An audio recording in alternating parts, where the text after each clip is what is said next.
you have to look at different phases where K through 12 is partly about babysitting the kids so the parents can do other things.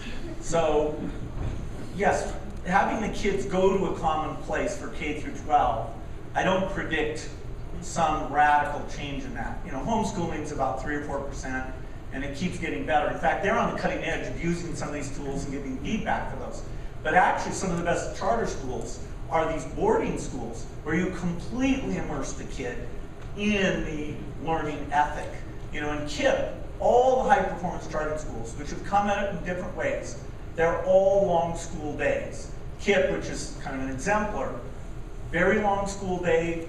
You come in on every other Saturday, you come in 3 weeks in the summer. You create a full immersion environment. So if you want to take inner city 5th grade kids and get them to think, hey, learning is what I'm about, it's fun, I do that with other kids, you need to have at least 80% of their waking hours, you know, devoted to your thing, or else you lose. And so these charter schools do that. And so that's very different than saying, okay, for college courses, if all of you want to learn about, you know, global warming, go to Teach 12. There's a 6-hour course, that's the shortest they have, that really goes through the basic science and how it works and what's been known in a very effective way.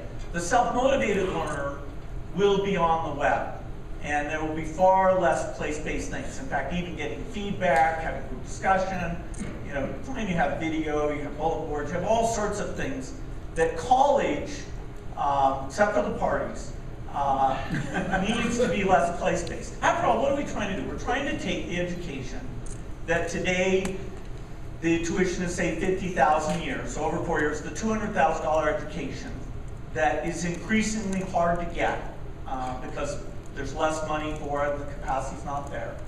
And we're trying to provide it to every kid who wants it.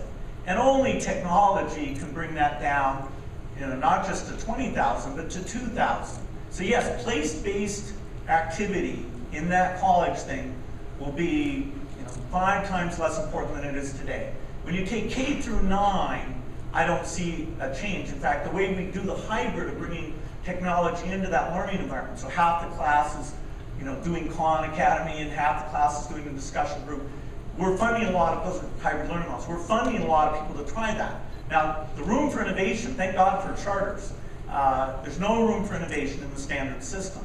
And so, you know, we're getting some experimentation, but there should be about 20 times as much as there is.